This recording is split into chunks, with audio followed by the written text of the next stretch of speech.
Mob Crew? I'm Chris, and also today's missing person case is Thailand Hernia. Also, today's missing person case is Destiny. Today's missing person case is Haley Bible. Also, today's missing person case is Isabel Grace. Also, today's missing person case is Alexa Ware. Today's missing person case is Also, today's missing person case is Erin Teresa Lawrence. Today's missing person case is Jessica Marshik from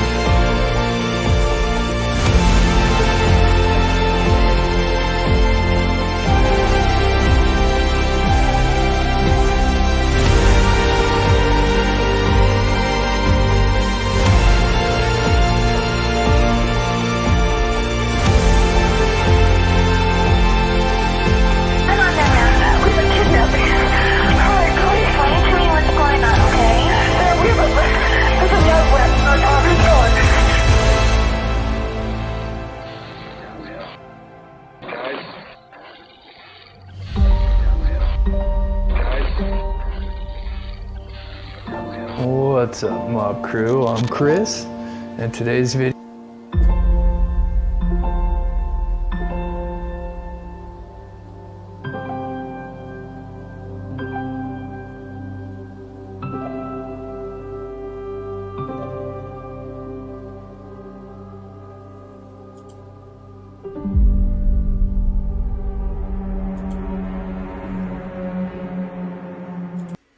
What's up, everybody? Welcome to the channel, and thank you guys so much for tuning in.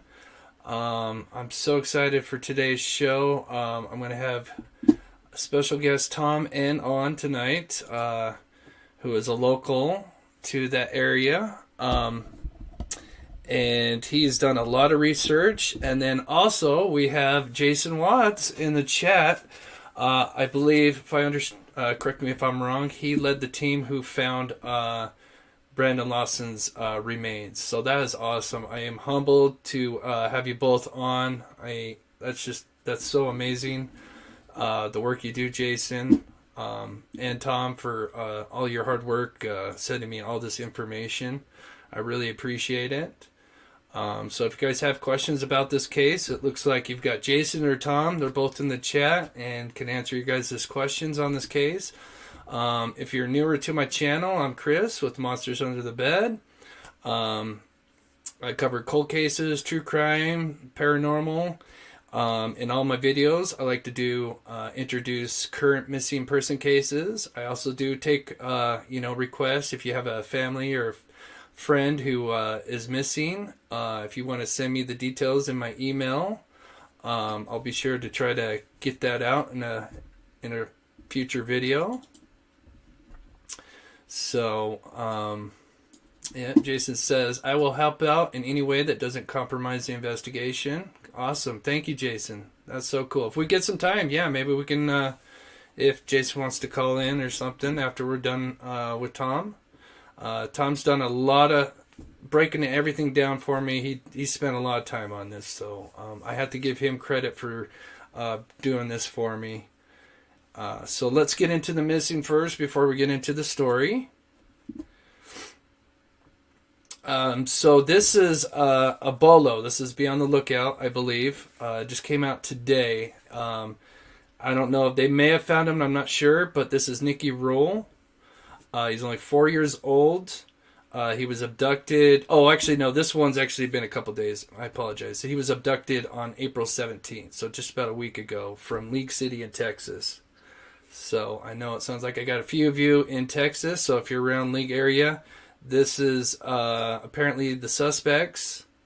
And then you've got license plate, which is XD5JH. It's a black GMC Envoy SUV. So be on the lookout for that. 4 years old, brown hair, brown eyes. So let me skip over to the next one, and then this is Toledo, and this is Cesara Reyes, who's 13, and Samara Knighton, 7 years old. They were last seen. This one was released today, so this is a bolo, I believe. and they were last seen on 3000 block of Hartman. Let's see. So Toledo police there. And let me get a better picture of them here. So this is Cesara. Hopefully I'm pronouncing that right. And this is the other one here. Samara. So there's those two there. So keep on lookout for them. And let's get into today's story. So today's story is going over the timeline of Brandon Lawson. He has a famous 911 call. I'm going to play that just to get everybody kind of up to speed here with this. And then I'm going to call Tom, and we're going to start breaking down the timeline. And this video is going to be in two parts. Today's video is more of just going over the timeline. Tom's going to share a few theories along the way, and then part two is kind of the aftermath and who he thinks may have done it. And so here's this 911 call. I'm sure a lot of you have probably heard of it. 1013 050 and 38 seconds. 911 emergency. Yes, I'm in the middle of the field. It's like we're just pushing guys over. Out here going towards Javelin on both sides. My truck ran out of gas. There's one car here. You got to take the bitch to the woods. Please burn. Okay, now run that by. The one I talked to home. I surely ran into him. Ah, you ran into him. Okay. That's the first guy. You need an ambulance? Yes, no, I need the call. Okay. Is anybody hurt? Hello? Hello? Hello? So very bizarre 911 call.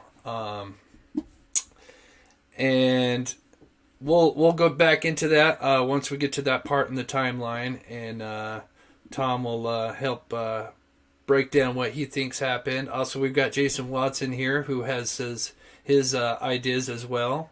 Like I said, I am humble. Jason, I was thinking after Tom called, if we have some time, if you want to call in, I'd be humbled too. It's up to you though. No pressure on that.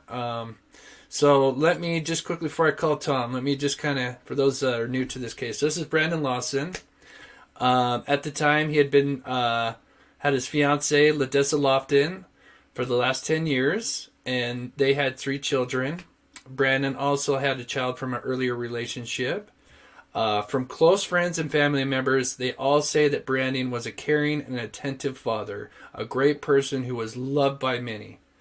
So I just wanted to share that with you guys real quick. So I am going to call Tom real quick. Oh, that does that to me every time. That's so weird.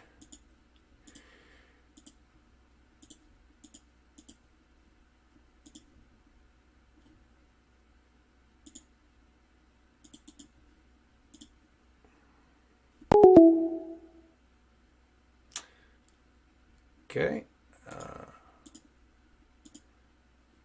Try this again. We were just talking to each other. Sometimes Google Voice.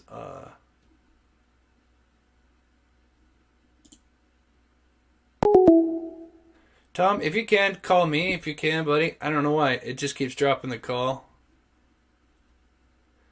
They changed the HUD on this, but... okay, no buffering. That's good.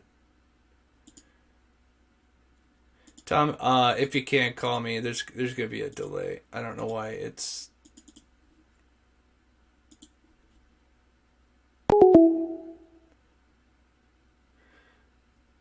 Okay, I'm glad it's not buffering. Yeah, I'm going to let Tom call me. Tom, if you can, call me. I don't know why it just keeps dropping the call.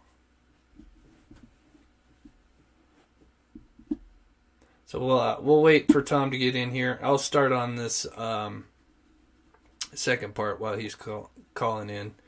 So, to start out the timeline, before the events of 2013, on October 20th in 2011, law enforcement launches an investigation to bust a major meth ring in San Angelo, Texas. That will last for the next 22 months until March 20th, 2013. Okay. There we go. There we go. Call from Tom. Perfect. To accept, press 1. Hey, Tom. Hey, how you doing? Good, buddy. All right. I just went over just the basics of Brandon Lawson, and I am right now on October 20th, 2011. You want to take it away, buddy, or say anything before? Go ahead. So before we get this started, some of these things are speculations into relations, but they are things that did surround the same time frame, the same type of people that were in that area. Sure. So my main focus, I guess, is to make sure that something doesn't get too out of the realms of whether it would be or wouldn't be connected. Yeah. On every point of the timeline, I would like to also discuss how it referenced to the situation and how it could possibly be related. Some of it is a theory, but there's also facts to back up to certain situations and just trying to put the puzzle together, basically. For sure. Yes. Yeah. Like I said, this is what's cool about YouTube is, we can expand on theories. We're not just, doing the facts and then that's it. We're not just another news channel. We can actually expand on theories and discuss it. And we got chat here as well. So, I think we can all agree with that. And so, yeah, go ahead. And we'll start at the beginning here. So, to begin this timeline, so October the 20th of 2011, the San Angelo law enforcement and Texas Rangers launched an investigation into to bust a major meth ring in San Angelo, Texas. This investigation will go on for 22 months up until March 20th of 2013, which is about 5 months before Brandon came up missing. This is referenced in a story on the San Angelo Live news station. Mm-hmm. You can put up a link. No, there is links to that. Yep, I got it up. So, yeah, I'll be 10 seconds ahead of you, so okay. I'll keep up. You just go ahead, buddy, and I'll get the visuals going, bud. So, anyways, on to the next point. September 27th of 2012, Brandon was arrested in Fort Worth for delivering controlled substance to an undercover agent. We have a People Search PDF report, proof of this information, and anything related to that. My theory is that he could have possibly worked with them to get these charges dropped. We don't know. It's all speculation. Sure. On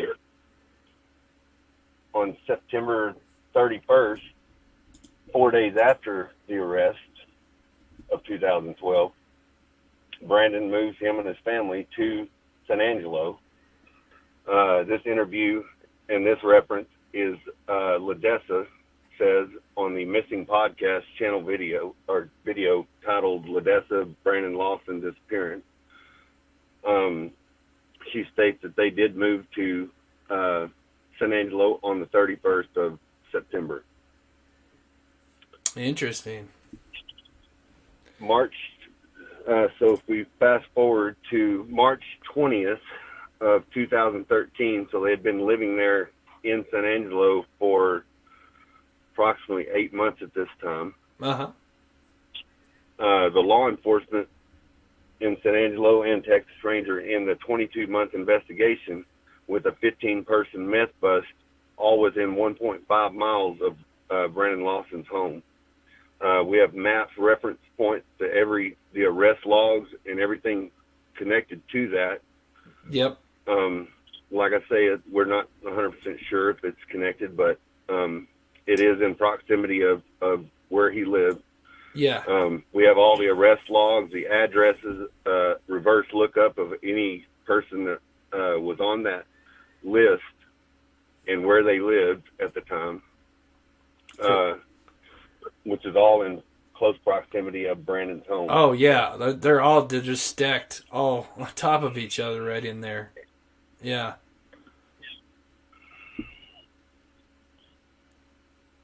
So if we fast forward to August the 7th is whenever the day before Brandon comes up missing. Kyle states that Brandon buys meth in San Angelo with a guy named Chris. We don't know who this Chris guy is. Nobody has mentioned anything about him being questioned or questioned. He did, in Kyle's interview, says that Chris went back to the scene the next morning with him to help him possibly locate Brandon.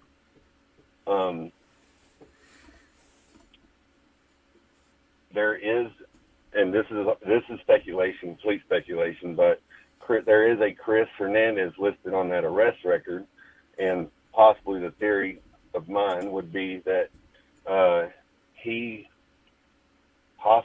these guys knew that he had gotten arrested that March 20th, and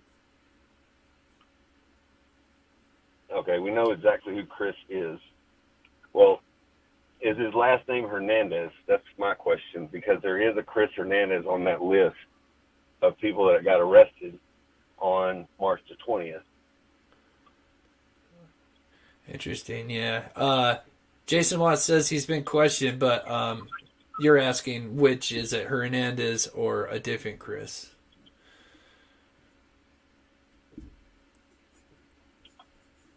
He hasn't answered yet, but yeah, that's... He has been questioned. Oh, Jason Watts says, no, it is not Hernandez. So... Okay. So that's one of the things I didn't know, but I knew that he was on that 15-person list. I just didn't know that if he was or wasn't connected. That was a speculation. Okay. So we're going to August the 7th, 2013. This is the day before he goes out. He calls his brother to get a connection, and he forwards him to this Chris guy. This Chris guy takes him to get connected. He goes wherever they buy this, and this is according to his brother Kyle's interview on Crawlspace. August the 8th, 11 p.m., Brandon comes home. He's arguing with his wife, Ladessa. He's in a frantic. She thinks that he's high. Kyle says that he knows that he's high. I'm sure that he was frantic and, saying things. He said that somebody was following him to his brother and to Ladessa. And that he's leaving to go to his dad's house in Fort Worth, almost 4 hours away. Yeah. Reference from her interview from Missing Podcast at channel at the 49-minute mark. Right. Yep. And I got that posted up here, and I'll just for those people after this video is done, I will put links to anything that's like a reference that he's using. I'll put in the details at the end of this video. So for those that are rewatch it and want those links, I will go back and put those links for you guys. So go ahead, Tom. Yep.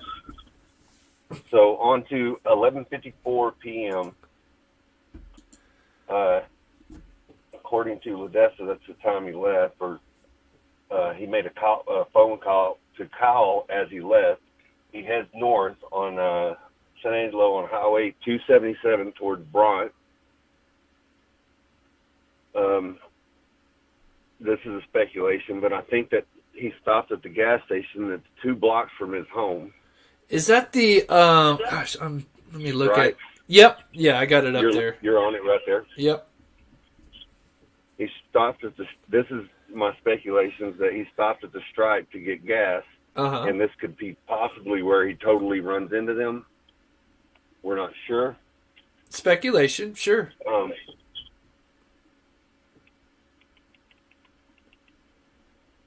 And then August the 9th, Okay. next reference, Yep. Brandon calls his brother Kyle and tells him he's being chased by Mexicans and that a state trooper had pulled one car over, but another one was still chasing him. Kyle disregards and thinks Brandon is high. Reference in Kyle's interview with Crawlspace. Right. Yep. 11:34 a.m. He runs out of gas 4 miles before Bront, Texas, 1.1 mile before the Colorado River. Yep. Brandon calls his brother and his wife to coordinate getting him some gas at 12:38 a.m. 12:40, which is 2 minutes later, which is feasible because Kyle lived 1.2 miles by road to Brandon's house, which makes sense. 2 minutes over there. Yeah. Gets Kyle the gas can from Brandon's house that Ladessa had set out on the porch. He heads north to Bront to deliver this gas can. His check hadn't cleared, so he didn't have enough money to fill the gas can. So he's gonna go to Brandon. Brandon's gonna ride with him to the store in Bront, fill it up with gas, and they're gonna head back to the car to fill or to truck to fill his truck up or put some gas in his truck. Right. Interesting. 12:44. Brandon tries to call his wife 3 times with no answer. It is later revealed that she had put her car she had the car charger as Brandon had taken the house charger with him, and that's why her phone was charging in the car. He had the other charger, and none of those calls were connected. Yeah, I know she got a lot. Sorry to interrupt. I know she kind of got a lot of heat early on because of that, because she didn't answer. You know, that just happens nowadays. Sadly, it's a sad fact. But you know, when there's any kind of suspicious with the spouse or girlfriend and someone's missing, and then you know they don't answer the phone 3 times, I know she got some heat for that. I remember that. But we don't. I know for a fact they didn't have anything. Yeah, right, exactly. Okay, go on. Yep. So we go to 12:50 a.m. Brandon calls 911, frantic phone call, saying he's being chased through the woods and that he needs the cops. Yep. Go ahead. In this call, and this is what I hear. Whenever the 911 operator is saying, "Do you need an ambulance?" at the same time he's saying, "I just got shot." That's what I hear. I just got shot. Do you want me to play part of it and then you? Yes. Okay. If we can go to the spot where she says, and just kind of play that a couple of times, please. Sure. Seconds. 911 emergency. Yes, I'm in the middle of the field. The sniper just pushed some guys over. Right here going towards Javelin on both sides.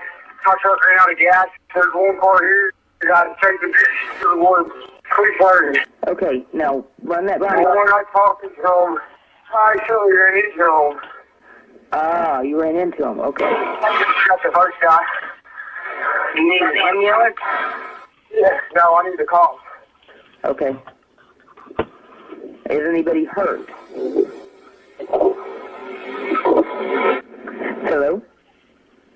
Okay, and you wanted me to play the part where he says, "I shot the first guy," or which part? Where she says, "Do you need an ambulance?"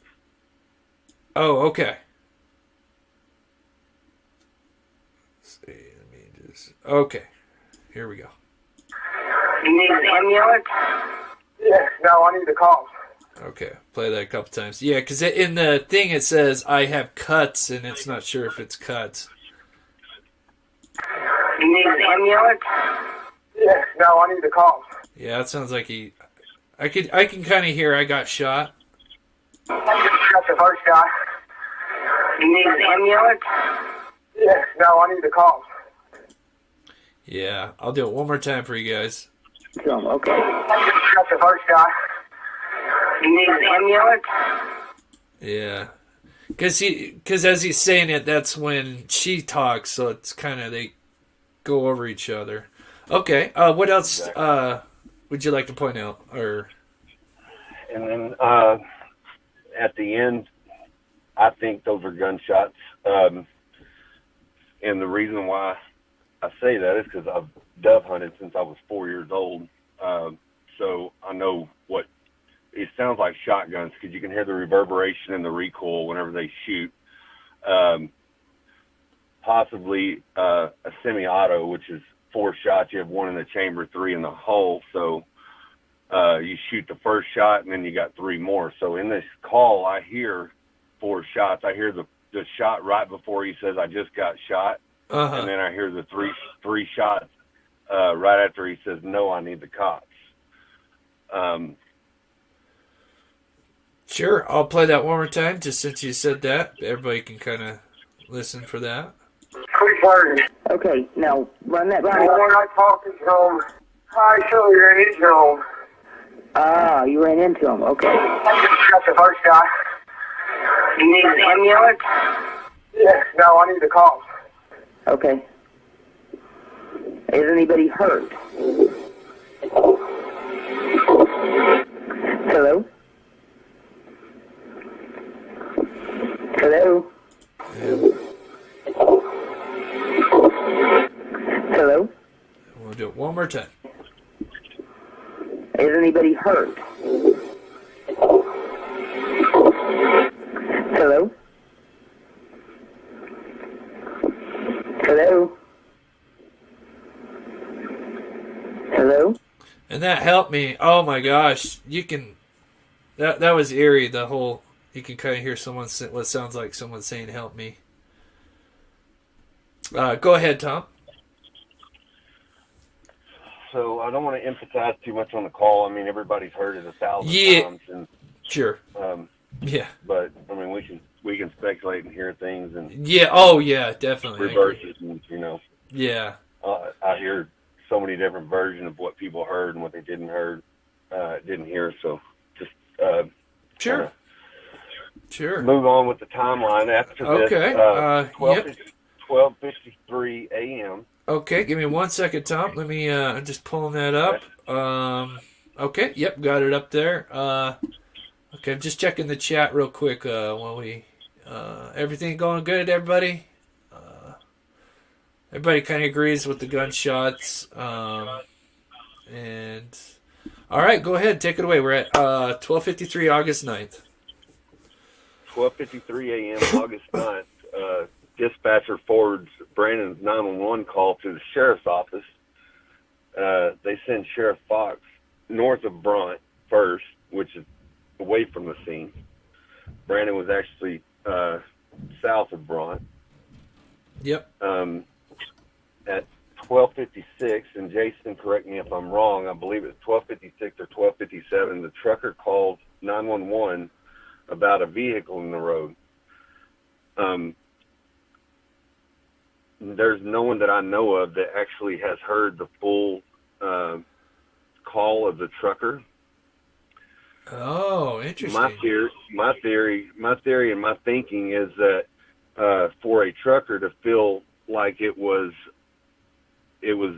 valid enough to actually stop his 18-wheeler at a small convenience store, because in 2013, Bront, that Stripes was the old Stripes, and it had a small parking lot. And it was not easy to park an 18-wheeler, I could imagine. I mean, I don't drive an 18-wheeler, but I couldn't see an 18-wheeler stopping every time he sees a haphazardly parked truck in the road. Oh, Which hey, leads to my next train of thought. yeah, I'm so sorry to interrupt you. Jason Watts just says, No, you're good. I have heard this call. I have it. Wow. Oh, I bet you would love to hear that. I would love to hear that. Yeah. Thanks, Jason, for, I don't know if you're able to share that, Jason, or not, but that's very interesting. Thank you. I'm sorry to interrupt you. It popped up and you were wondering. So go ahead, finish your thought about the trucker. And I was just thinking, to merit a trucker stopping to feel like he needs to make a 911 call, because it's not like we call 911 every day. It's going to take something more substantially, in my opinion, than something that's sticking out in the road. Sure. To validate someone stopping a 18-wheeler in a small parking lot to call 911 over a vehicle that was haphazardly. I know that it was around the corner. I get that. Ladessa states that in her interview that with Missing Podcast that she went out there the next day and had seen fresh tire marks where someone had slammed on their brakes. That could have been the trucker possibly, and maybe that's why he did call 911, because he had to slam on his brakes to go around. My other theory is that he saw another car there, and that's why he had to slam on his brakes.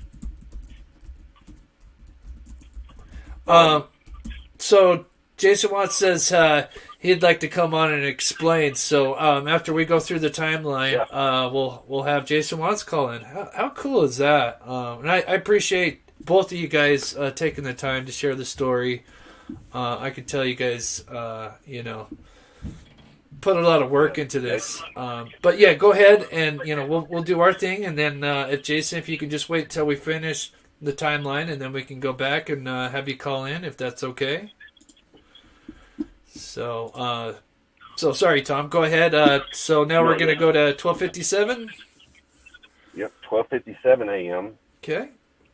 Brandon called his neighbor with no answer. Brandon called his neighbor 3 times, no answer. 12:58. 12:58. 911 tells Sheriff Fox that a trucker had called, and then he needs to go south of Bront. So the sheriff turns around and heads south towards Brandon's truck. Yep.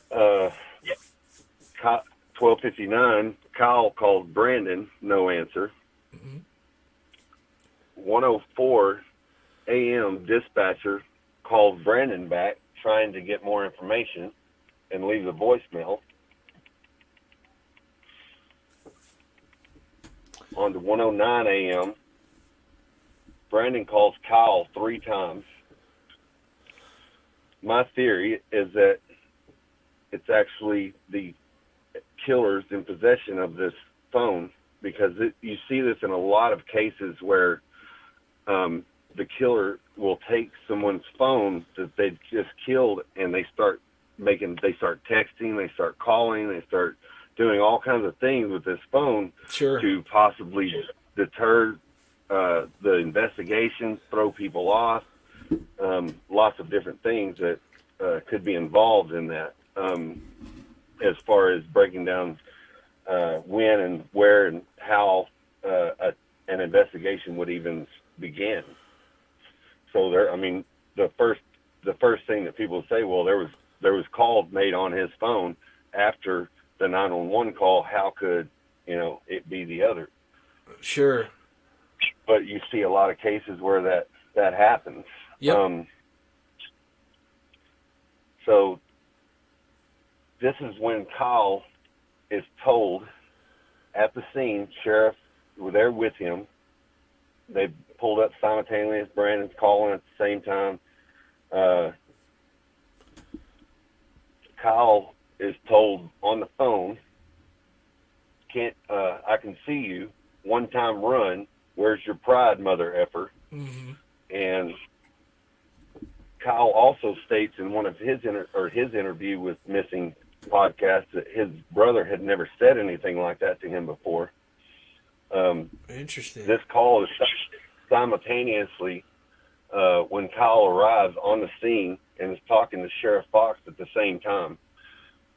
This is the most important call, as excluding the trucker's call, because no one else has heard that. I guess Jason has that call, and I would love to hear some of that. Yeah. This is the most important call, as I think Kyle is talking to the killers and distracted talking to the cop in person. This is also the last actually connected call to Brandon's phone. I think they are trying to get Kyle to leave or warning him. Crawlspace interview with Kyle, 24-minute and 30 mark. Also listen to the 28-minute mark. Kyle says Brandon had never said anything like that to him before, and that there is also a lot of cases where the killer uses the victim's phone to throw off the investigation, as we had seen so many times before. Yep. We've seen it in 3 cases here recently. Exactly. Yep. Brian Laundrie case used Gabby Petito's phone, and is talking about Stan, and they knew that was off because Gabby Petito would never use her. Gall. Yeah. Starts texting the husband. This is 2 days ago. I mean. Yep. It happens all the time. Yep. 1:13 a.m. Okay. Kyle tries to call Brandon 3 times, no connect. 1:15, Brandon tries to call Kyle, no connect. 1:18, Kyle's girlfriend texts Brandon to tell him the sheriff's still at his truck. 1:19 a.m. They drive a couple hundred yards south towards San Angelo, park, and wait for the cop to leave and see if Brandon comes out. They look and wait for 45 minutes total, according to Kyle's reference, and before they return back home. Yeah, so they're still thinking, man, maybe there's a chance that he's worried about this parent warrant, and he's just hiding out in the field. And so they're just kind of waiting for these cops to leave and hoping that he was okay, but unfortunately that didn't pan out. Right. Then 3:30 a.m., Brandon's phone is unreachable. He goes straight to voicemail. Last known ping was about 2 miles from where he was found, where the tower was pinging wrong, or did the killers take the phone and destroy it? So in this area, there's only one cell phone tower. For a ping to work correctly, you have to have 3 for your triangulation to pinpoint the phone. Correct. So, I mean, this area is very desolate. There's nothing around. His cell phone was never recovered out there, but everything else was. I've also even heard that his truck keys were found, but that is, some other YouTube channel that said that. So I don't know that the truck keys is an absolute fact, but I've heard that his truck keys were found. I'm sure Jason Watts might have that answer. Yep, I know he would.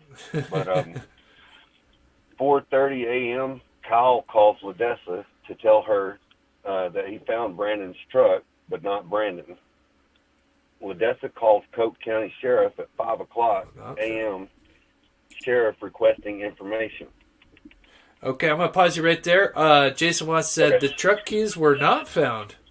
So I'll have to scratch that out. Interesting. So I guess that YouTuber, it happens. But so far, you've been doing great, buddy. So I'll have to change that. But, yep. Yes, sir. Thank you, Jason. So, thank you, Jason. Yeah. So at 7 a.m., Kyle drops a gas can off, puts gas in Brandon's truck, yelled into the pasture that he had put gas in his truck, searches for him a little bit. He has the Chris guy with him. Then they leave and they drive back to San Angelo. 8:30, 9 o'clock. I've heard two different references, 8:30 or 9 o'clock. Brandon's truck is towed by San Angelo Towing out of San Angelo. I was able to call the towing yards and get that information. So that's where that reference comes up from, but they don't have an exact pickup time, I guess. But Kyle is Brandon's brother. He is definitely not connected. We all typed that in. That's funny. So, yeah, all right. So, truck gets towed, and I feel bad for Kyle because he's still, thinking, trying to think the best, and, he goes back out there trying to put this gas in his truck, still thinking, Brandon's just out there, just maybe hiding because maybe the possible warrant or whatever. Sadly, that turns out not to be the case. He looks for him for a minute. He can't find him. And then, sadly, the truck is towed at 8:30. So, go ahead from there. So, August the 10th, 2013, Ladessa filed missing person report, and they searched for Brandon until August the 14th, from what I could find, till August the 14th. And Jason had led several searches over the next 8 years. Oh, that's so crazy. Thank you, Jason, for that's awesome. Amazing work. Yeah, he's doing a lot of work for missing people. So that's awesome. So, fast forward 2 weeks later. Yep. September the 1st, and I'm not 100% sure if this is connected, but I mean, it would take a this type of person to commit something as horrendous as I think possibly happened. And being in the proximity of where this happened, I think that it could possibly be related.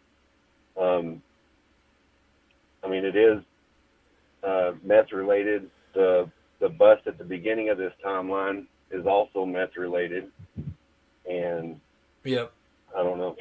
So 2 weeks after Brandon's disappearance, and only a couple of blocks from Brandon's house, the incident was at 1516 Greenwood Street, apartment number 11. Brandon Lawson lived at 2322 Junius Street. Yep. From Brandon's home, there is a double homicide committed with a semi-auto shotgun. This incident is over meth also. Mind you, that San Angelo is not a high crime rate town, and it is not irrational to think that these two events are not connected. Sure. It takes a very sinister and savage person to be able to shoot two people at point blank range, and one in the face. The same type of person that could have possibly tracked, chased, and killed Brandon. This case was also mentioned by Ladessa in the YouTube interview. She says in the interview that right after Brandon went missing, there was a few people killed after Brandon came up missing at the 52-minute mark in the Missing Podcast YouTube channel. Interesting. And just let everybody know, like I said, after this video, I will go in, and it'll probably take me an hour, but I'll go put all the links to all these references. So if you guys want to dig deeper after the video, but it'll take me about an hour to get everything put in there correctly. So, all right. So now going on to February 4th. Yep. February 4th of 2022, Jason Watt leads a search team onto some land that they had gotten permission from the landowners to search the property. They find Brandon's shoes and shorts 3/4 of a mile northeast from where the truck was, and only a few hundred yards from the roadway. I actually drove out there, and I couldn't tell exactly where they were at, but you could see them from the roadway. I mean, like I said, I live near so I could kind of see them out there, but I mean, I couldn't tell exactly how far out it was. Yeah. Off the roadway. Then Jason and them, they call law enforcement and tell them that what they had found so that the law enforcement could come there and process the scene. Okay, just a correction. Sorry, Jason Watt says that search was not on February 4th. It was on January 15th. So I will have to go back and correct that. Thanks, Jason. I guess February the 4th was whenever they reported it. Oh, okay, that makes sense. Yep. All right, we're human. We make mistakes. It's so cool to have Jason in here. Yep. And here that's so cool. Yep. Like I said, I'm so humble, Jason, and Tom. Thank you, Jason. Yeah, both you guys. Sorry. Go ahead, buddy. February the 5th, Yep. 2022. Law enforcement. Well, I guess it was January 16th. So. Yeah. Law enforcement arrives. They find human remains northeast of where Brandon's truck was parked. As soon as they find his remains, they report it as an open homicide investigation, and they say that the remains they send the remains off for DNA forensics in Fort Worth area, Dallas, for analysis. I think for them to rule it a homicide, they seen something that lets them know that there was foul play involved. They do mention that they had labeled it open homicide so that they could get more assistance in the case. So that's what I hear. I mean, but for them to label it that tells me that they seen something more than an accidental death. So, Yeah. I mean, that's pretty much my timeline. I know it's a lot to process, and like I said, some of it's speculations and my thoughts of what I think happened. And I would love to hear Jason Watts Yeah. Sounds like share that. yeah. And then, so Tom, you've also done a lot more research in this, and you've got some other theories that back up, some of this facts. And we're going to cover that in part 2. Correct. He has a possible person he thinks that might have killed Brandon. And I think the research, I think as far as what he's done and what I've looked at, I think it's as good as any. And it isn't just throwing stuff at the wall, he's actually done his research, which is amazing. So I think that's it. Anything else you want to share? And then we'll get Jason on if he comes on. That's basically all I wanted to explain about the timeline. Okay. I would love to hear Jason Watt correct some of that if he could. Okay. Yep. Nope. Yep. You still there, buddy? Yes, I'm sorry. Okay. Sounded like you were going to finish with something. I just want to. Yeah, I would like for him to kind of fill in some of those blanks. I know that there's some things that he's not allowed to say. Probably some of the stuff that was said by the trucker and whatnot. But yeah, that's very interesting input. I know that he has a lot of inside information that us normal people out here, just dig and try to make the most we can out of it. But I would love to hear his side of that. Yeah, me too. So yeah, I'll put my number up there for him to call, and I'll let you go, and then I appreciate you coming on, and then like I said, we'll be doing a part 2 as well, probably next Saturday. Awesome. So, all right, Thank buddy. you, Bob. Yeah, thank you, Tom. I appreciate it, buddy, and we will be talking to you very soon. All right. Thank you. Bye. Bye-bye. Okay, let me get my number up there for you, Jason. Okay, just give me 1 second, guys. Oh my gosh. How cool is this if we can have Jason Watts, the person who helped did the search, and that is just so cool. So please, nobody else call in. Jason, here is the number. I'm assuming you're local. Copper Horse is on it. Thank you, Copper Horse. So yeah, we'll wait for Jason Wants to call in. He is the guy that's led the search team that found the remains of Brandon Lawson. How cool is that? Actually, so quickly, I was going to do halftime and show some pets. Let me, while we're waiting for the phone call real quick, please nobody else call in. Let Jason call in. So this is Runcie from Coastal Butterfly. She just adopted her. Okay, we'll get into the pets later. Call from. Jason Watts. To accept, press 1. Hey, yeah, y'all have to mute the video. Hey, Jason, it's Chris. How you doing, buddy?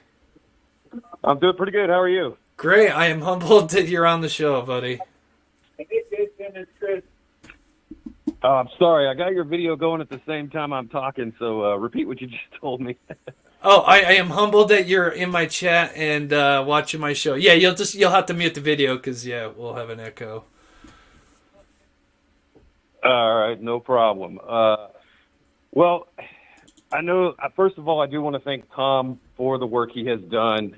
He seems like he's put a lot of effort into this. Mm-hmm. So kudos to him for the effort that he has put in. I'm more than happy to answer what I can, but please understand that this is an open and active investigation by the Texas Rangers and the Coke County Sheriff's Department. So there will be some information that I unfortunately cannot share. Oh, sure. I'm just going to let you go. I'm not going to really ask any questions, and you just shoot what you can, and I'm just humbled to have you on.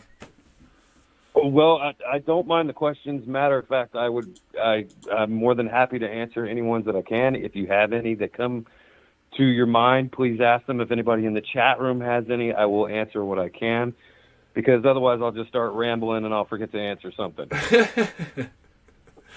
Sounds good. So I know, Tom's obviously, I'm sure he's curious to know what you've heard the truck phone call. What can you elaborate on that? Well, I know one question Tom had is, why did the truck driver even call? Well, here's what happened. He passed the scene. He obviously noticed Brandon's truck haphazardly in the roadway. He did have to swerve to avoid hitting it. He did not stop. He continued on his journey into Bront. He pulled into the Stripes gas station to get fuel for the truck that he was driving. He went into the gas station to pay for the fuel and was telling the clerk how he had almost hit a truck south of town. And it was the clerk that suggested to him to call it into the sheriff's department to report it, and that's exactly what he did. Oh, wow. Okay, interesting. So she proceeds to call. So she has him call in then, right? She suggests to him that he call it in because it was a hazard. I mean, his truck was parked almost directly as you come out of a curve, so it did present a hazard to other motorists. Gotcha. And so the truck driver said, "Yeah, okay, that's a good idea. I'll do that." Yeah. And then, so you said you've heard the phone call. Can you talk about anything about that, or is that all you can say on that as far as? That's really kind of all I can say on it at this time. Sure. No, don't be sorry. I totally understand that. And so you've been out there doing searches for him. How many times have you gone out? Do you know? Oh my gosh. How many times have I gone out there? Man, honestly, I couldn't tell you. Yeah. Well into 50. As far as actual searches, I did 2 drone searches in 2020, 1 foot search in 2020. We were planning to search the property that we ended up searching back in January in 2021, but there were some issues that came up, not only on the landowner's end, but on my end as well. So we were not able to get out there until January. One thing that is very important to note is that the way that the terrain and the grass in that area grows, you are limited really on when you can do an effective search. I mean, yes, you could go out there any time of the year, but you will not be able to see things lying in the ground as well as you would in the wintertime when the weather is cold and a lot of the grass and vegetation has had a chance to die off from the cold. That's exactly why we waited until January to do this search. That totally makes sense. And you found, so you found it, so correction, we had it up February, so you found it January 15th, you came across clothing? We found his shoes and his shorts. No other items were found. His cell phone was not found, his keys were not found, his wallet was not found. Yeah. And so questions are coming in now. Meryl says, why was it ruled a homicide? Can you elaborate anything on that? Yeah. Okay. I can tell you exactly why that happened. Okay. Cool. One thing I want the audience to keep in mind is I did not just do all of this on my own. I was assisted by a retired police chief, a man by the name of Lou Berry, very, very seasoned investigator. When I first learned that they had classified it to their cold case homicide unit, I immediately had the same thought everybody else did. What the hell? Why would they do that? And so I immediately contacted Lou, who, again, is a retired police chief and knows exactly why police do things the way they do. And I said, Lou, why would they classify this as a homicide right off the bat like that? And he said, I can tell you exactly why they're doing that. It's a formality. Remember, for the past 8 years, Brandon has been listed as a missing person. Okay. Yeah. When we found those shoes and those shorts, that gave law enforcement enough information to say, okay, Brandon did not run off to Mexico. He is not run away from his life. Something has obviously happened to the man, or his clothing and his shoes would not be here. Rather than say we don't know what happened, by default they classify it as a crime. They don't have enough information to be able to say yes, it's a crime, no, it's a crime, not a crime, but as a default they go ahead and treat it as a crime. That is exactly why they assigned it to the homicide unit. Interesting. That's remember, yeah. Okay. They handle the case just like you handle a crime scene that you're responding to. If you yeah. don't have enough information, you automatically say, we're going to treat it as a crime. Oh, yeah, totally makes sense because, yeah, you don't want people, the search team going and looking for, after they find the clothing, looking for remains and contaminating the scene. And if it was a crime, then it could probably never be solved because there would just be crime scene contamination, and we've seen that before. Yeah. Another reason they do it is so that they can go to their supervisors and say, okay, look, we don't have enough information to be able to say what happened to this guy yet. We're going to classify it as a crime until we have enough information to be able to determine. What we need now is the resources to go back out there with effective people to conduct a search for remains, for evidence, and all of that. And what that will do is their supervisors will say, okay, we'll start calling in forensic teams. We'll start calling in anthropologists. We will give you all these things that you need to try to determine, in fact, what happened to this man. Right. Interesting. So obviously you've been here since the start, and he's we kind of touched Tom. We stuck with the facts, but he touched on some theories of his because he's been doing some research and noticed. Have you? Would you say anything is like those drug busts that happened around Brandon Lawson's before he went missing? Do you want to touch on that? Do you have any theories that you would like to share or can share? Well, like I said to Tom, I do respect the work he has put in. I know he's we just heard him talk. He's obviously done a lot of research.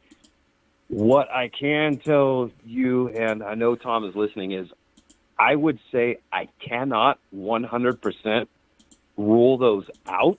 Uh-huh. But what I can say is, based on the information I have on the case, based on being there and seeing what was found, I can say that it's probably highly unlikely any of those things had anything to do with Brandon's disappearance. Now, again, I can't say 100% no, they didn't. Sure. But I can say, based on what we have, it does not look like any of those things played a factor. Interesting. And I can go into detail a little bit to help Tom kind of explain this, because I'm sure he's wondering, why I think that. If you can, just whatever you can feel comfortable with. So I'm sure he's dying to know, because he's very passionate about this. So yes. Like I said, I highly respect the work he's put in. One thing that, in order for any of these people to be involved, they would either A, have to be communicating with Brandon, or B, following him. They would have to know what Brandon's up to, right? And so they're either watching his house constantly or they're communicating with him, right? Sure. Brandon's cell phone records do not support him contacting anybody that is unknown to us. Oh, interesting. I can say that I do have Brandon's cell phone records, and they go back to August 7th, which is technically 2 days before he went missing. He is not communicating with anyone that is unknown to us. Interesting. Every number that is on those cell phone records, we can account for who that person is, what they were doing at the time Brandon disappeared. Yeah. This includes the Chris man that Tom mentioned. We know exactly who he is. He was interviewed by the Texas Rangers. Uh-huh. It is highly unlikely he's involved in any way, shape, form, or fashion. It is highly unlikely he knows any more than he has said. Yeah. So another good question, because I think you answered this early on, because people are always speculating. Of course, the 911 call is, you could just listen to that and dissect it all day long and hear different things. Exactly. One of the questions, Bianca says, Jason had mentioned earlier Brandon was hallucinating. So you think he was hallucinating? I would say that is a possibility. Yes. Okay, so it's a possibility. Yeah, I think that's been kind of a good theory, just considering his previous. I don't mean to cut you off, but I do see a question here in the chat room. Yeah. Why did it take 8 years to find his sneakers right where he was? You think he would have found them 8 years ago? Okay. Again, I have to protect the integrity of the investigation, but what I can tell you from being on the scene and knowing exactly where those items were found, they were not found in the immediate proximity of where the truck was. I've seen this kind of put out on Reddit a little bit, that these items were found 250 yards away from the truck. That is inaccurate all day long. Those items were not found in what one would consider immediate vicinity to the truck. Interesting. Now, I will say that the items were found within a 1 mile radius, but they were not found in the immediate area of the truck. So, I do want to go ahead, if it's okay. Sorry, I know I keep interrupting you. No, you're good, buddy. I've seen this speculated online. Why did they not find this 8 years ago? Why did it take me 8 years to find it? I'll be more than happy to answer this question. I want to answer this question. This is what I think happened, and there is reasonable evidence to support it. And once I kind of go through it, I think everyone will understand. Remember, In the initial days, they flew a DPS helicopter over this area. Okay? They did not see anything lying on the ground. Their thought process was that remember, they stated this, and it's even in Deputy Neal's report that I have, that they saw the bags of deer corn that are used to fill up the deer feeders. They saw those lying on the ground. Their thought process was that if they saw those bags of deer corn, they would see a human being. Oh, interesting. Judging by where everything was found, I think what happened was they flew over the area and they missed him. And that's unfortunate. Yeah. But it does happen. I mean, you can look at yeah. other cases. You can see other cases all day long. Oh, yeah.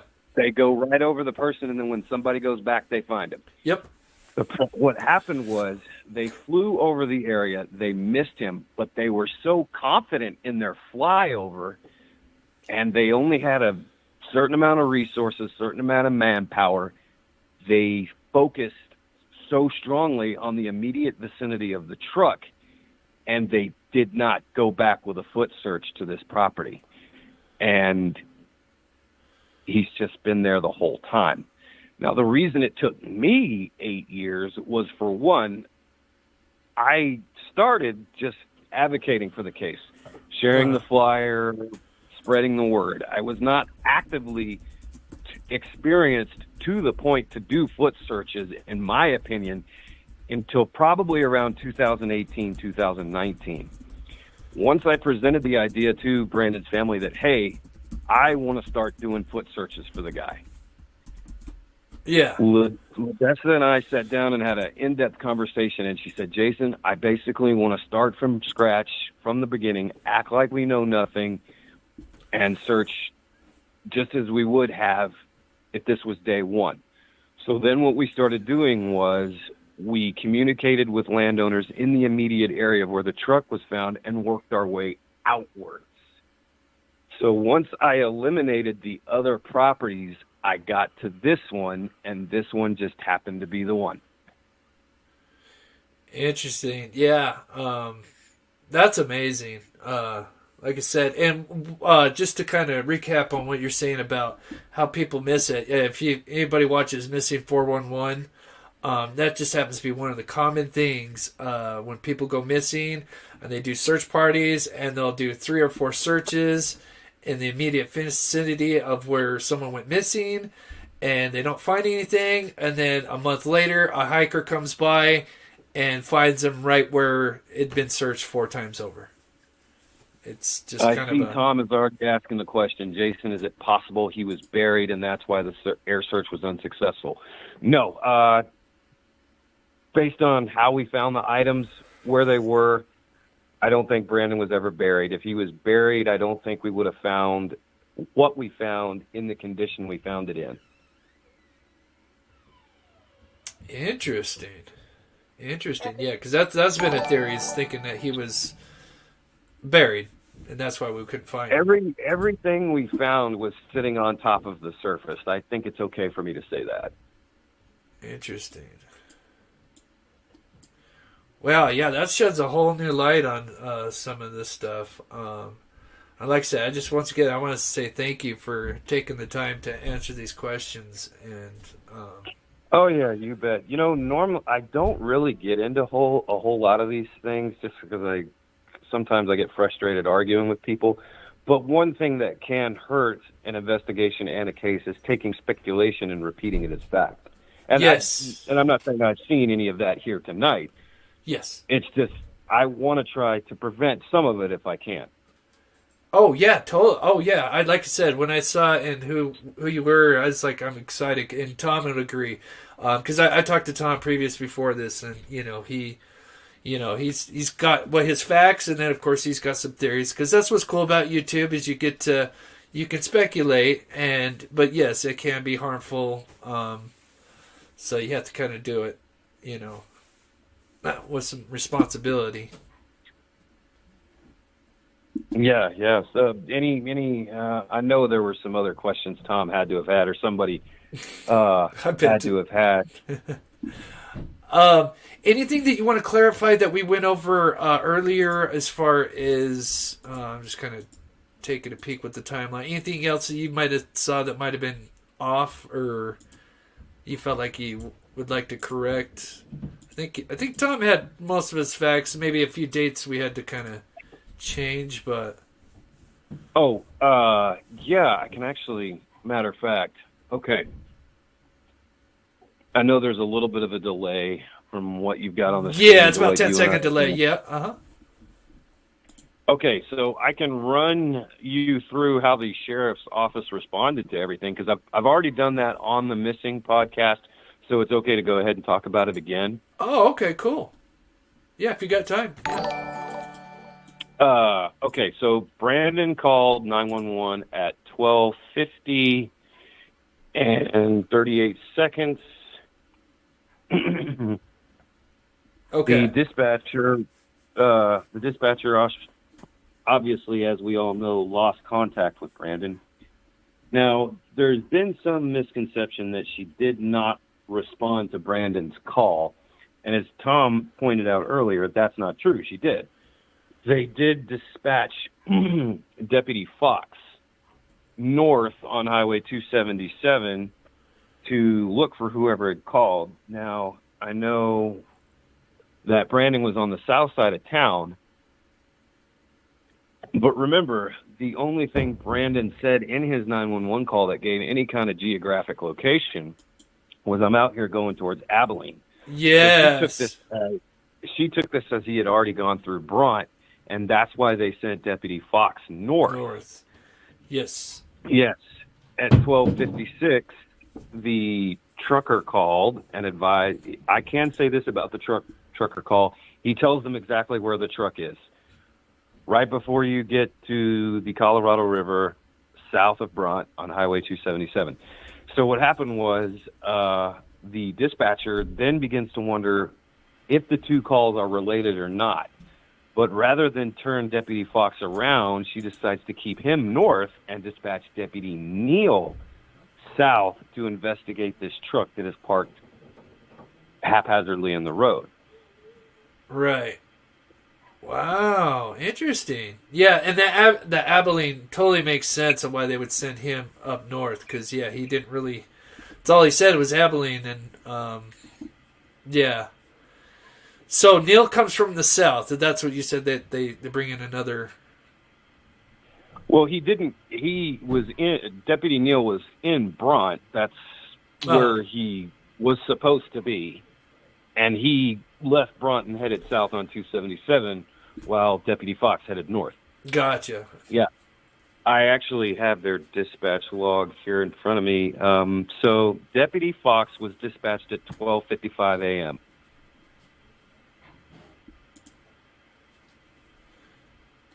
And then Deputy Neal was dispatched at 12:58.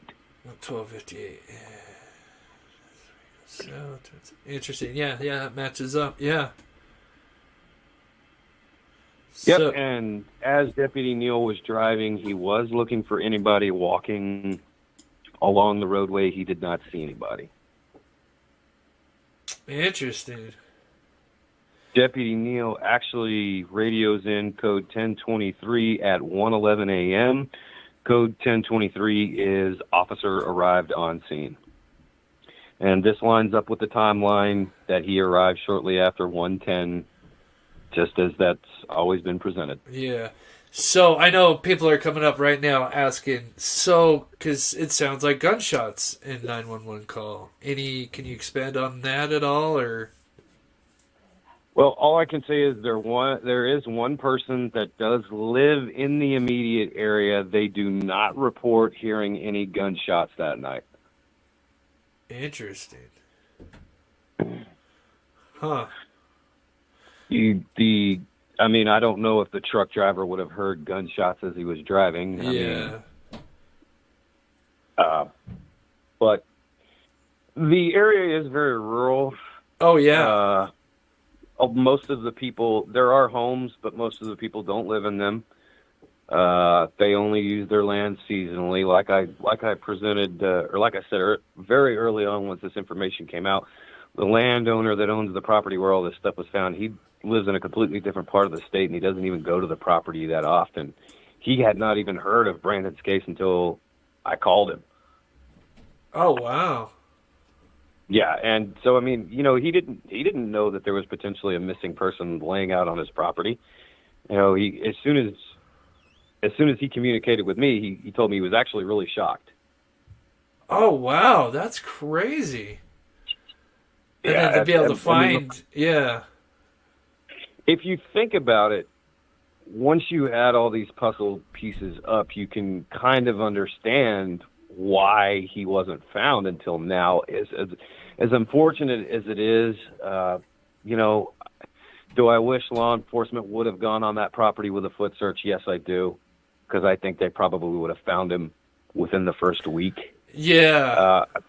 What made them exactly decide not to do that, I don't know. That's a question for them. Sure. I'm not here to throw them under the bus. You know, I wasn't there.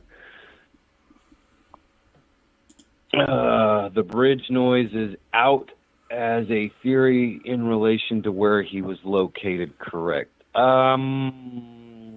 Possibly yes, possibly no. And the reason I say that is we do not know the exact route Brandon took to get to this property where he was ultimately located. So I can't say that theory is in or out. Could that noise be related to the bridge? Yes. Could it not be related? Yes. I don't have enough information to be able to answer that question accurately at this time. Can you explain what the bridge noise, just for those that don't know what he's talking about? Well, some people have speculated that sound is the sounds of a heavy vehicle going over the bridge of the Colorado River. Gotcha. Some people have speculated it's gunshots. I've presented the theory that it's neither one. It's actually the sound of an 18-wheeler passing by, and that sound is the rush of air, kind of like when you're standing outside and talking to somebody when it's windy outside. Yeah, you hear the noise of the wind popping. Oh. That's what I thought it could be. Again, that's speculation on my part. None of us were there that night. Sure. That may be a question that we're never really able to 100% answer. Wow. This is cool. And like I said, I appreciate you taking the time to share this information, because it is kind of like an argument for the other side, and just kind of that way we can all kind of. Well, one thing I've always tried to do is see things from both sides. Oh yeah. And I'm not saying I approve of everything law enforcement did when they were handling this case, but I mean there are some things I can step back and go, well, okay, I guess I understand that. And then there are some things I'm like, guys, what the hell are you doing? Yeah. Yeah, I agree. Oh God, I was going to ask you one more question. I didn't want to keep you on too long. I don't know, but no, you're good. You're good. We're good on time. Yeah. So I've had this part up real quick. I'm just curious because in videos I've seen on Reddit, they put his truck in so many different locations. So I put his truck about here. I know you probably can't say where they found his clothing, but would you say I'm kind of close to where they found his truck, or is it north or south? Further south. Oh, further south. Do you have the ability to bring up maps? I do. Bring it up. I'll show you exactly where the truck was found. Okay, let's bust this out real quick.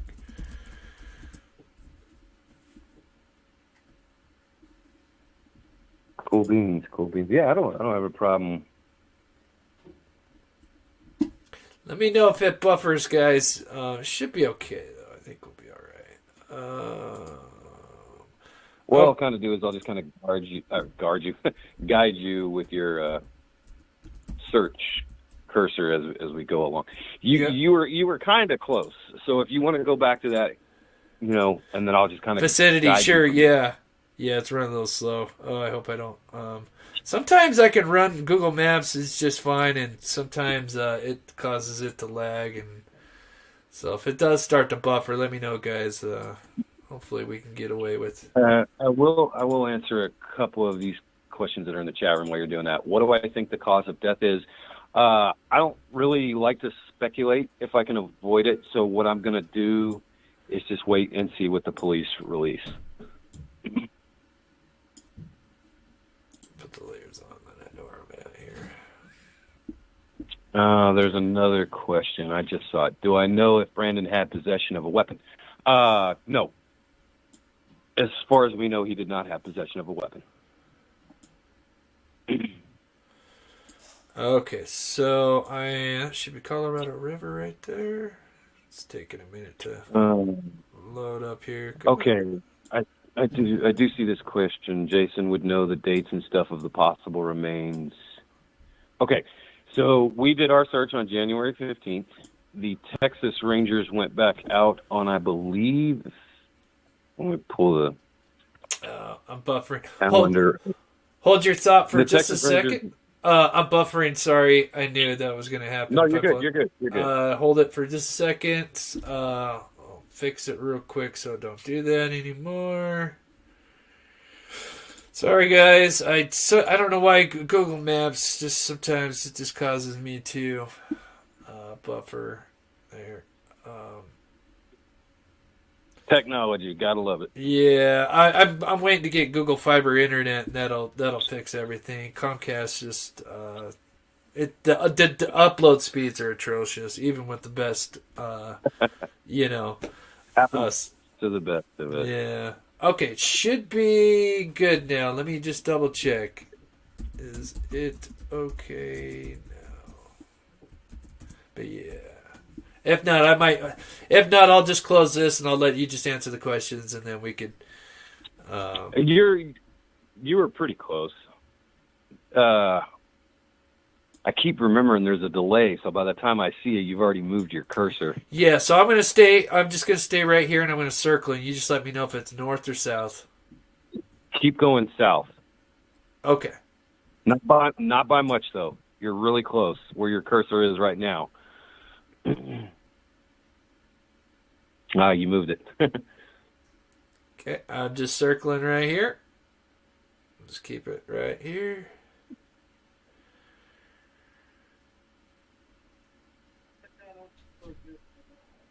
Would it be north or south of that? All right, hold on. I can zoom in too. I got to wait for the reaction of the screen.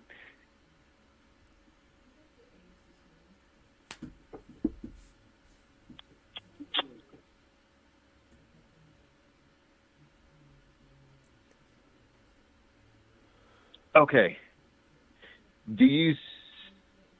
How much of a delay is there? Like 10 seconds? Yeah, it should just be 10 seconds. I haven't moved for the last 10 seconds. Been staying on the same exact spot. Okay, great. Uh-huh. Okay, I see you moving your cursor back and forth across the little thing that says 277. Uh-huh. Move your cursor to the bottom of the thing that says 277. Okay. This one right here. So just below that, just a little bit. Hold on, let it catch up. Uh-huh, sure. So yeah, I was definitely a little more north. Yeah.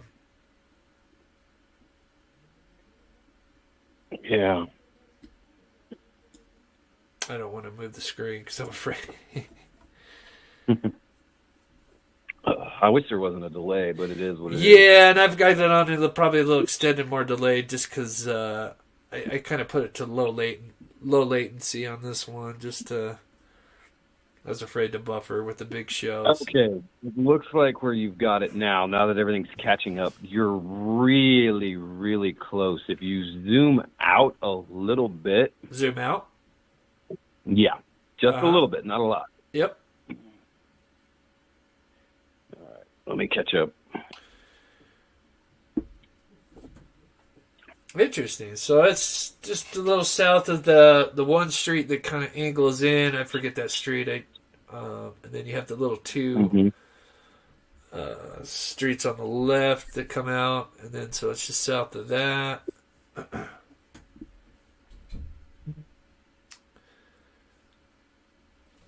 Oh boy.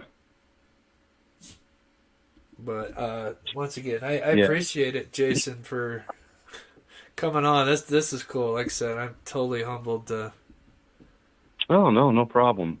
Not a problem. Okay, I see you zoomed out. Uh-huh. If you drag it south just a hair, Uh-huh. you'll see how the road kind of curves a little bit. Yep, I see the curve. Uh-huh. Okay. Right about where the road stops curving and starts to straighten out is where the truck was found. Okay.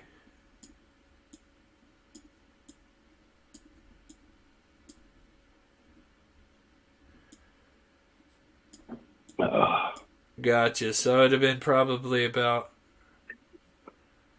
right here. Matter of fact, there's kind of something. There's like a truck there, which is weird. Yeah, well, I mean, these guys, they do these satellite photos. Yeah, that's kind of interesting. So I'm assuming that's not him, obviously, but that's kind of interesting. There's a truck right there. Yeah, pretty much where you are now, where I see the screen catching up. That's about where the truck was found. That's so funny because there's a truck that they caught on satellite right there. So I'll have to remember that. Let's look for the truck. Yeah. Yeah. Interesting. The best way to remember it is right where the road comes out of that curve and starts to straighten back up. You know, it's crazy. I've seen tons of different Reddit posts where they mark on the map, and I'm sure there's someone out there that has the right one, but I don't think I've seen this spot. I've seen some to the north, and I've seen some of South Angelo, but not this spot that I could think of. So I think everybody's kind of... It's just one of them things, man. It's just one of them things. I've been there so many times, I can go right to it. Right to it, yeah. Interesting. Could you say east or west of the road, or can you not speculate on that? Well, I know the exact answer, but I can't. Okay. I just can't. That's fine. I know people want to know. I get it. Yeah. I understand. Okay, no and worries. I wish I could. Yeah, but I'm really anal about protecting people's privacy and stuff like that. That's totally understandable. Sweet. So I know where that is anyway. At least I can properly mark that and change that.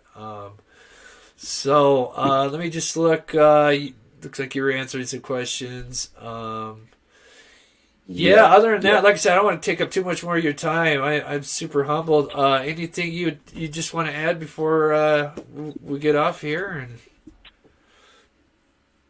I'm trying to look and see if there's any other questions that people have that I can answer real quick. Last I heard, DNA testing was being done. Yes, we're still waiting on the results of that. Could take up to 6 months. Wow. One thing I don't think I'll get in trouble for clearing this up. It's been said that a skull was found, and to a degree that is the truth, but what I would like to clarify is it was not a complete skull. Oh, kind of like the Brian Laundrie case. Kind of a... Yeah.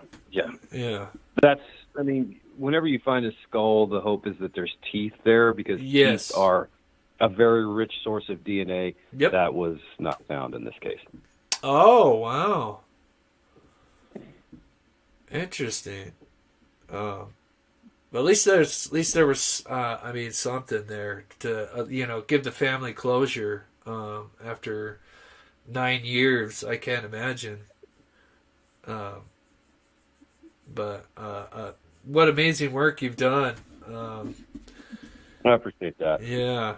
And if anytime, I'd love to have you on the show. If you need to kind of promote something else that you're going to be working on, a missing person case. I don't know too much of your background, but if there's anything that I can help out with down the future, I'd be more than honored to help out, or anything I can do.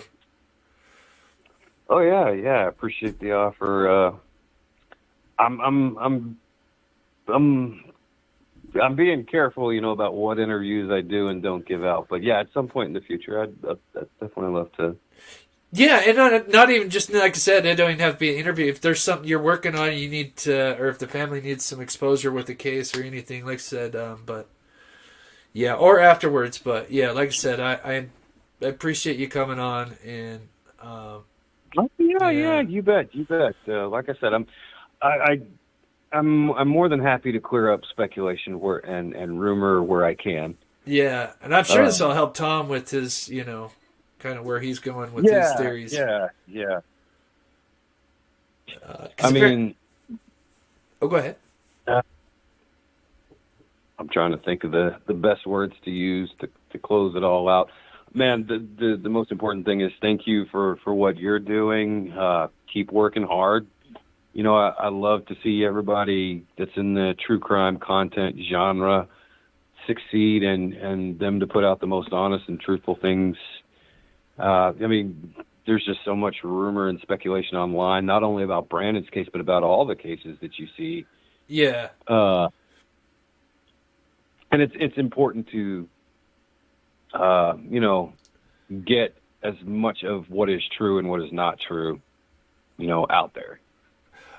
Yeah, for sure. Because I could go into tons of examples of when I'm describing a case, and we kind of get into some more theory side of it, and you get people to say, "Well, no, this is what I said, and this YouTuber said this was fact," and then, but it wasn't, and so yeah, that just.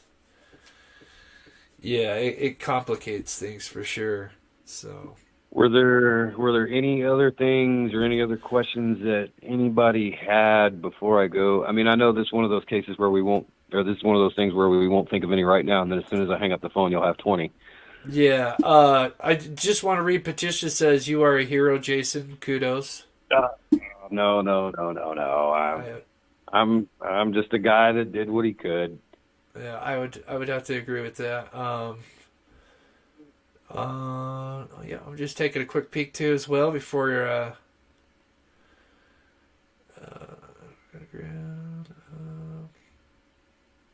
but yeah, like I said, we're gonna be doing a part 2. I don't know if you'll be it's gonna be definitely more theory side of things that Tom's been working on, and but when I do that stuff, we address it as theory. We don't say it's fact, but that's that's the thing about YouTube is you get to discuss that because but yeah, we try to be responsible when it comes to that stuff. So bullets or rounds, I keep seeing that come up. Any bullets, or I think you already answered that, but well, you got to remember this whole area, most of these properties are used for hunting. Oh yeah. So okay. I would be more shocked if you didn't find shells or bullets. Right. Interesting. Yeah. There. Now I can say that I did not observe any shells or bullets in the area where we found the items. Interesting. So, just looking at comments. David says, "Doesn't everyone in Texas have a gun?" Yeah. Yeah. I guess that's just about it. Because I usually try to keep my shows to about 1.5 to 2 hours, so that way people can kind of rewatch it. So,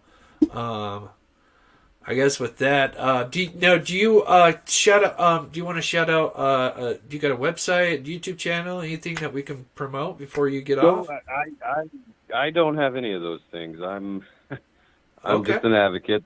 Nobody. I've thought about starting up a podcast, but nobody wants to hear me talk. So they seem pretty interested right now. You seem like I appreciate that. Yeah. But you seem like a very down to earth guy too. So. There is one question. What do they hunt there? They mostly hunt deer when deer is in season. There are wild hog. Those are the main two. You got dove. And that's really your main 3. I don't think people will go down there purposely really to shoot coyotes or anything else. Dove, hog, and deer are going to be the animal that most people go down there to hunt. Interesting. And one question. And so most of this from off the highways, this is all private property by one owner or another, or some of this BLM Multiple land? owners. Okay. Multiple owners. Interesting. Okay. Yeah, I actually thought that too at first, that it was just one or two people. And then once our private investigator and myself started digging into it, we quickly learned that it was multiple owners. Oh, I bet that was a headache to have to... It was. Yeah. Were the items scattered? They were consistent with what I would call being scattered, yes. Now, whether that was scattered as a result of time or scattered as a result of animals, in all honesty, probably both. True. And saying that, and I go back to the missing 411 case, the ones that they can tell that were animals. Yeah, they tend to drag stuff off. You know, you get one animal that drags one thing off, another animal that drags something else off, and yeah. Well, one major problem when you're searching out there is you will find bones all day long from animals. Oh, yes. Yeah, so you don't know. I mean, as soon as you come up on a bone, unless it's just, easily identifiable bone, you won't know if you're looking at human or animal.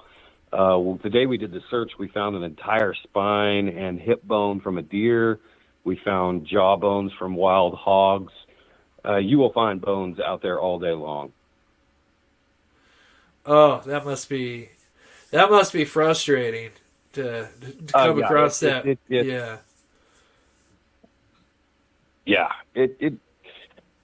There were several times when, each time you come across something, everybody stops and, you get a chance to look at it. And that happened several times where I stopped the search, said, okay, I've got to look at this. And then you go on, you move another 20 feet, and you have to stop again because there's another bone. So, yeah, that does get frustrating. Yeah, I just reference Daniel Robinson, the guy who's still... David Robinson, who's still looking for his son, Daniel. They came across the cave and his bones, and, I can only imagine all the bones that are probably out there in the desert in Arizona. So, yeah. Yeah, I'm actually hopefully going to get the chance to meet his father at CrimeCon next week in Las Vegas. Oh, that's cool. I'm hoping maybe next year I can make enough noise on my channel that we could go there. That'd be so cool. I can't recommend it enough. If you get the chance. Okay, I'll only take up a few more minutes of your time. No, go ahead. How sure are we it's Brandon? Well, we won't know that for sure until the results of the DNA come back. But you find his shoes, you find his shorts, and then you find remains. It's very, very, very likely that it is Brandon. There's nobody else missing in the area in that time frame wearing clothes that match that description. Yeah. I got to read this real quick. Tom and Jason have... Oh, where'd it go? Oh, Tom and Jason have great radio voices. Thank you, Sharon. She didn't mention my name, though. I might have a great radio voice, but after 5 minutes, people will be begging me to shut up. No, not David Robinson is the basketball player. That's different David Robinson. But yeah, I'll let you go, buddy, because I know the questions will just keep coming. Because it's all good. But hey, man, yeah, go ahead. I appreciate you. Appreciate your time. I appreciate Tom. I appreciate everybody in the chat room. Likewise. Hey, just keep putting cases out there, brother.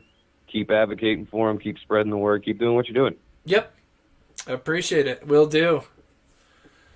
All right, man. You have yourself a good night, okay? All right, you too. Thanks so much, buddy. Bye-bye. All right, bye-bye. How cool is that? have just had Jason Watts on. He's the one that led the team that found Brandon Lawson. Had no idea he was going to come on the show.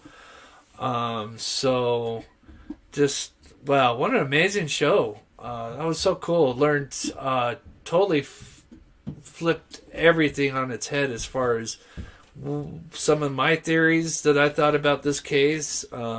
I know Tom, even though he's done amazing research, we got to give Tom credit. He's done his work for sure, and he has been working on some theories because he just noticed some activity going on with some drug busts prior to him going missing, and kind of puts some dots together and built a theory that I think is pretty sound. Even if it's not correct, it's a decent theory. And so we'll touch more on that in part 2. I think will probably be next Saturday.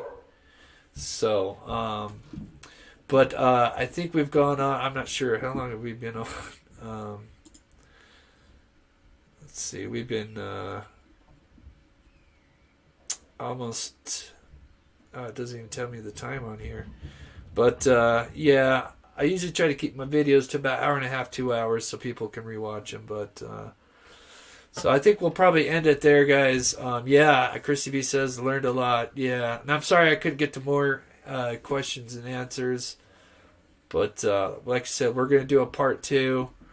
And like I said, I can't appreciate you guys enough. And same with Tom. Oh, yeah, I will. Yeah, I'll have to change the title and everything. Thank you, Tom. Jason Watts called to the video title. Awesome input. Yeah, amazing input for Jason Watts. Seems like a very humble, down-to-earth character. And does amazing work. So, all right, guys. Thank you guys so much for tuning in. We'll be on tomorrow. I'm not sure what we'll be covering, but we will be on. So, you guys have a great night.